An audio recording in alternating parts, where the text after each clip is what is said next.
So here we are at the Caesarea press conference, and the who's who is here, the archaeologists of the national parks, the archaeologists of the central region, and they have all types of food for us, so we press people set up, and they've done virtual reality, and they have finds for us.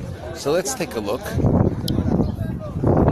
This is a virtuality program which the person puts on, and they get to see as if Augustus's temple is standing behind them, which we are standing below it. Right? There's Svikatsuk of the national parks and Doron Ben Ami of the Antiquities Authority Central Region. So you see this temple of idolatry of Augustus that Herod built to Augustus Caesar is going to be rebuilt. It commanded the view of the Caesarea harbor. The harbor the sea is just behind these buildings.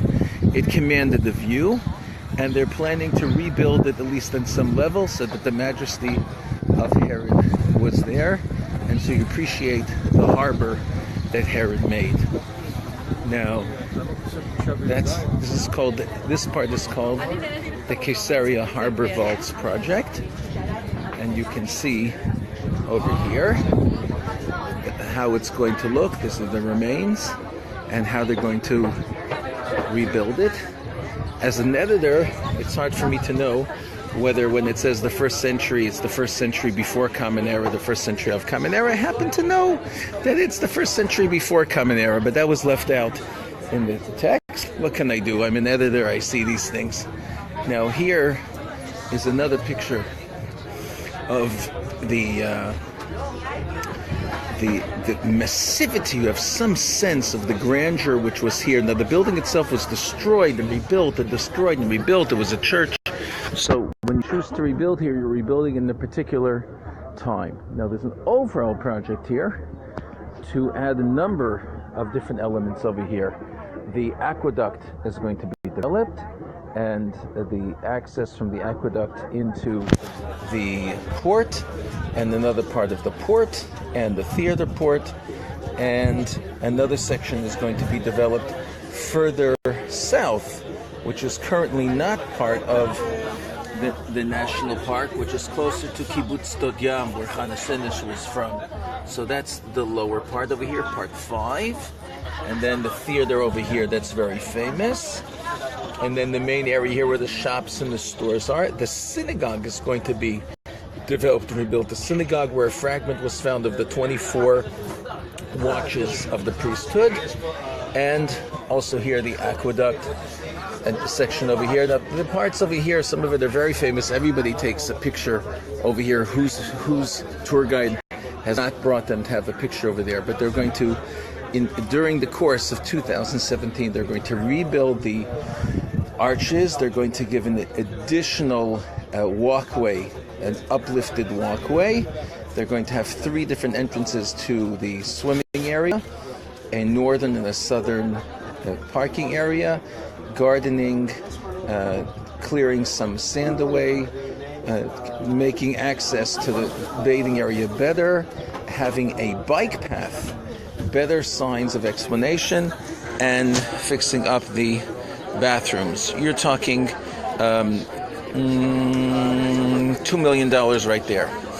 So here's what's planned to be the southern aqueduct parking area. It's an imaginary as if it's working. And here is the southern one. That's a suggestion. Here is the ancient synagogue. Now all they found, you have to understand, is a couple fragments. They found a fragment of a top, and they found a couple little fragments with the writing, which people who know the text were able to work out that that's what it's talking about. It was a text with the 24 watches of the priesthood, and there's a similar one found in Yemen that's on display, or a copy is on display in the Diaspora Museum. Here is a walkway that's planned around the edges of the park, and it's called the Crusader Park. And so there's going to be just instead of mixing, confusing set of ruins, there's going to be a clear way to walk around to appreciate it. And so this is the overall plan. The plan is paths, archaeological finds, content centers where you will learn and some businesses based on the Decumanus and the Cardo, based on the Roman road original paths. And here are all types of little finds, which are on display for us here, that I found here in Caesarea. Look at the work, look at the detail work. Here, look at the beauty. This is stone. This is stone, right? That's stonework. This is some type of marble. This is called Shalom Mitsuyan. I'm broadcasting live. So I'm Barnea, you are? Yes, Ariola from Tel Aviv University. Ariola, Yafeh. You know, we'll take off the glasses. From the library. Yafeh. So can you talk to us a little bit about what's displayed over here? What you see here, it's part of Halal. No, he's talking. It's come obviously from Judea. It's those kind of vessels used to Jews for purity reason. It's made of stone. And for mixing for water, for wine, mixing wine. It's for mixing wine from other purposes. What is your name, please? Peter. Peter? Peter Genoman. Barney. Yes. Thank you. We're on Facebook Live for the Landmine Show of Foundation Stone. And this? It's important table where come partly from North Syria. It's region of Antioch. This particular one from Cyprus. Wow, beautiful. And you hope you can see the colors. And what is this? It's brazier. It's part of the brazier with the head of satire. It's partly reserved to see the eyes. What was it used for? It's used for heating. For heating. Okay. Brazier. Here we have lamps. Oil lamps from Roman period. The beautiful patra, the bronze vessel, was probably for religious purposes. With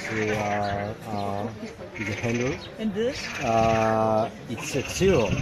It's a purely Christian symbol. It was seized on the base of the amphora. It's part of the amphora. It's if you remember the part of amphora. It's huge jars for transportation of wine and oil mainly. By sea. Okay.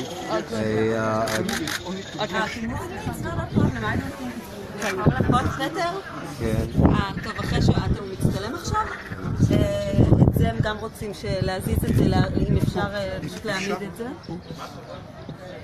זה פשוט לא יהיה. I need this on the background. What? This one? Oh, great. We are here for you guys, so just tell us what you need.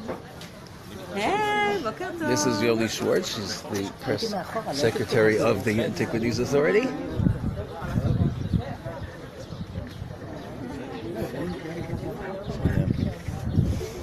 The amphoras were used for shipping materials. Right? Come back. Leave Peter. Peter is busy. Peter is busy. Yes. But Peter You're is also archaeologist, so it's better. You can tell me. Mitsuyan.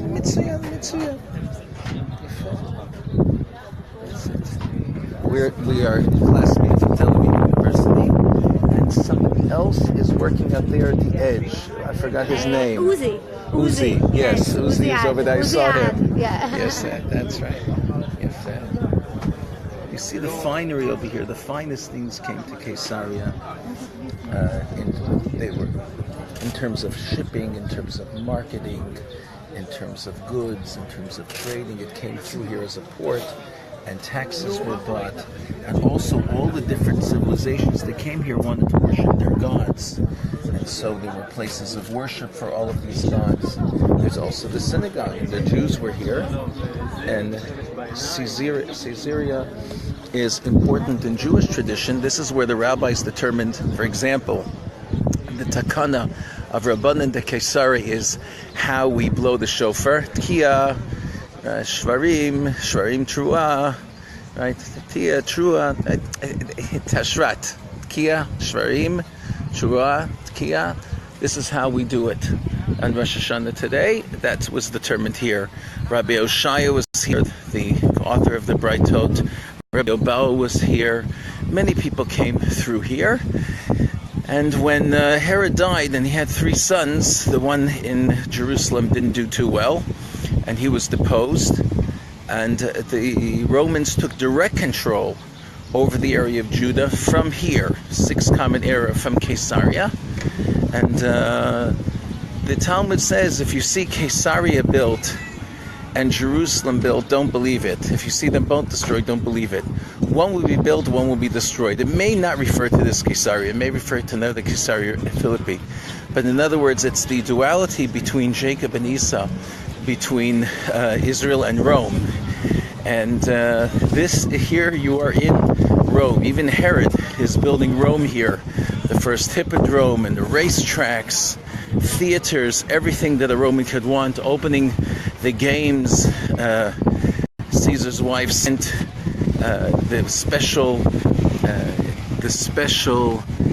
gifts and the special games opening, prizes and favors and things which you use when you are starting games, so that it could be done in the finest Roman way.